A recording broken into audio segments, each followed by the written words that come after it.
Bienvenue pour cette nouvelle séquence des paroles de la vie éternelle. Pendant juste quelques minutes, je vais t'adresser une invitation importante de la part de quelqu'un qui t'aime, de la part de quelqu'un qui te veut du bien. Et ce quelqu'un s'appelle Jésus-Christ. Il est capable de tout. Rien n'est impossible pour lui. Il est capable même d'aimer l'homme ou la femme qu'on croirait le plus méchant au monde.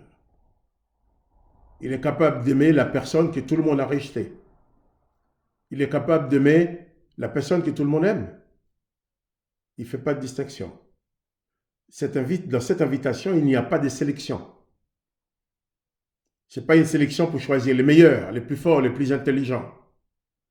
Mais c'est Jésus qui appelle seulement sur la base de son amour pour toi. Il appelle parce qu'il t'aime, parce qu'il m'aime, parce qu'il nous aime tous, mais seulement, malheureusement, souvent, nous ignorons cet amour et nous passons à côté de cet amour bienfaisant qui peut transformer tellement de choses dans nos vies. Dans l'évangile de Matthieu, chapitre 11, verset 28, Jésus invite, il dit « Venez à moi, vous tous qui êtes fatigués et chargés, et je vous donnerai du repos. » Il invite ceux qui sont fatigués de porter les fardeaux de cette vie, fatigués de porter le fardeau de ce péché, fatigués de porter le fardeau des critiques des autres, fatigués de traîner dans cette vie, plein de douleurs et de souffrances, fatigués d'entendre des paroles qui ne nous plaisent pas, fatigués d'entendre des gens qui nous humilient, des gens qui nous dédaignent, des gens qui disent du mal de nous, fatigués de travailler Dieu et ne pas pouvoir s'en sortir, fatigués de trouver plein de gens qui nous condamnent. Jésus dit, venez à moi, vous tous qui êtes fatigués et chargés des problèmes, des difficultés. Jésus appelle, il invite, il t'invite. Et je te lance cette invitation dans le nom de Jésus qui dit, venez à moi, vous tous qui êtes fatigués et chargés, et je vous donnerai du repos. Aujourd'hui, il y a beaucoup de gens qui nous appellent au téléphone, qui ne nous connaissent même pas. Ils trouvent nos coordonnées sur un bottin de téléphone, sur un listing qu'on leur a donné. Ils appellent, ah bien, vous êtes bien monsieur Intel, voilà, comme s'ils vous connaissaient, mais ils ne vous connaissent pas. Seulement, ils veulent vous proposer quelque chose pour gagner de l'argent avec vous.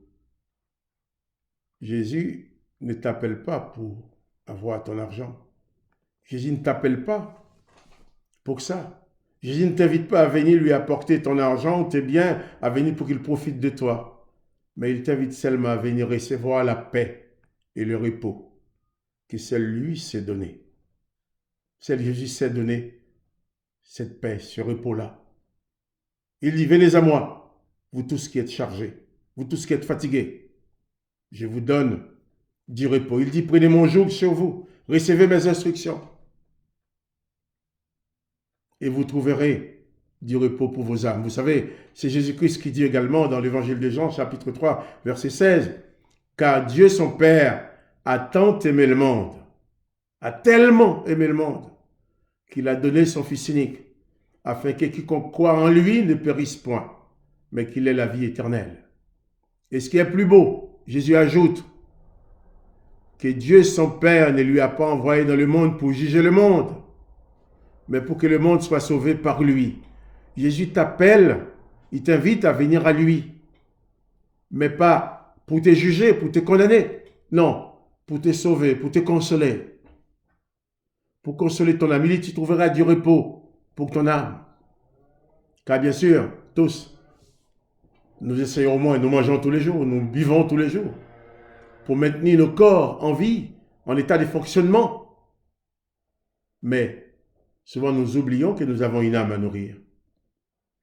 Et bien entendu, cette âme qui est mal nourrie ou qui n'est pas du tout nourrie va tomber en défaillance. Alors on va dire, tiens, on est malade. Le corps ne tient plus. Pourquoi? Le corps est animé par l'âme. Si l'âme est malade, c'est comme si tu avais une belle voiture mais sans moteur. Sinon, une belle voiture avec un moteur qui est en panne. La voiture est très belle. Mais comme l'âme de la voiture, le moteur de la voiture est en panne, eh bien, la voiture ne vaut plus rien. Les hommes nous aident à soigner nos corps avec des aliments, des médicaments. Mais nos âmes, il n'y a que Jésus-Christ qui peut les soigner. Alors, si tu es fatigué, tu en as assez, donne ta vie à Jésus-Christ. Invite Jésus-Christ, tout simplement, comme je te parle là, à venir dans ta vie. D'ailleurs, il n'attend même pas que tu l'invites, c'est lui qui t'invite. Venez à moi, vous tous, qui que vous soyez. Grand, petit, quelle que soit ton origine. Et j'ajoute même, personne ne peut être ni trop bon, ni trop méchant pour être sauvé par Jésus-Christ. Il dit, venez, vous tous. Jésus-Christ t'invite, il veut t'accueillir. Il t'invite et il t'accueille, tel que tu es. Il ne te demande pas d'être meilleur. Il ne te demande pas d'aller changer avant de venir à lui. Il veut te recevoir tel que tu es. Viens à lui. Dis-lui, Seigneur Jésus, j'ai besoin de toi, viens dans ma vie. Viens me sauver maintenant. Il est invisible, mais par son esprit, il va venir agir en toi. Ce ne sera pas un juge qui va te condamner.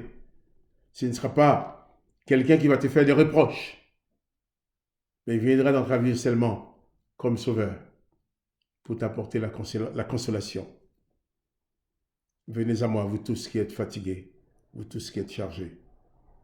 Je vous donnerai du repos. C'est Jésus-Christ qui t'appelle. Jésus-Christ est venu sur la terre pour lancer cet appel à l'humanité. On ne l'a pas compris. On a compris seulement, les religieux de l'époque étaient jaloux de leur porte, s'ils ne voulaient pas quelqu'un qui vienne les détrôner de leur position. Ils disaient non, cet homme, Jésus, vient nous annoncer des paroles de notre Dieu que nous ne pouvons pas admettre. Alors ils ont demandé sa mort à Pilate.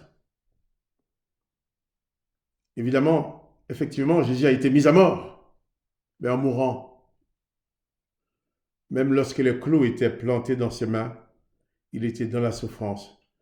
Aucune parole de condamnation n'est sortie de sa bouche. Au contraire, il va dire, Père, pardonne-leur, car ils ne savent ce qu'ils font. Après, il va dire, tout est accompli. Donc Jésus a parfaitement accompli ton salut, ton secours. Il a tout fait pour que tu sois sauvé. Et il t'appelle maintenant. Viens seulement à lui, tout simplement. Il t'invite, réponds à son invitation. Et tu verras, tu seras très bien accueilli. Et il t'appelle pour te sauver. Et tu connaîtras enfin le repos de l'âme, même dans un monde tourmenté comme le nôtre. Un monde rempli de douleurs, de chagrins et de problèmes, tu pourras vivre en paix au milieu de la guerre. Si tu acceptes que Jésus-Christ vienne habiter ta vie, dis-lui maintenant, Seigneur Jésus, je réponds à ton appel. Viens dans mon cœur. Viens dans ma vie. Viens m'apporter le repos que tu proposes pour mon âme. Et tu verras seulement, il prendra ta vie en main et il pourra tout transformer. Je répète cet appel de Jésus. Venez à moi, vous tous qui êtes fatigués et chargés, je vous donnerai du repos. Quelle que soit ta situation, viens. Il n'y a pas de sélection. L'appel s'adresse à tout le monde. À toi. Je souhaite vraiment de tout mon cœur que tu acceptes cette invitation de Jésus-Christ. Car lui seul peut te sauver.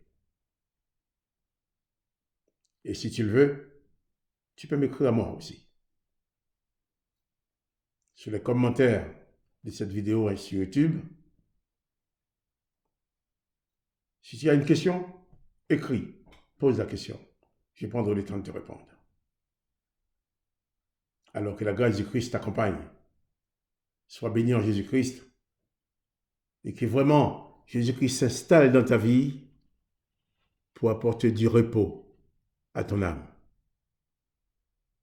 Car il ne vient pas dans ta vie pour profiter de toi, mais au contraire, pour te sauver et te donner la vie éternelle. Sois béni.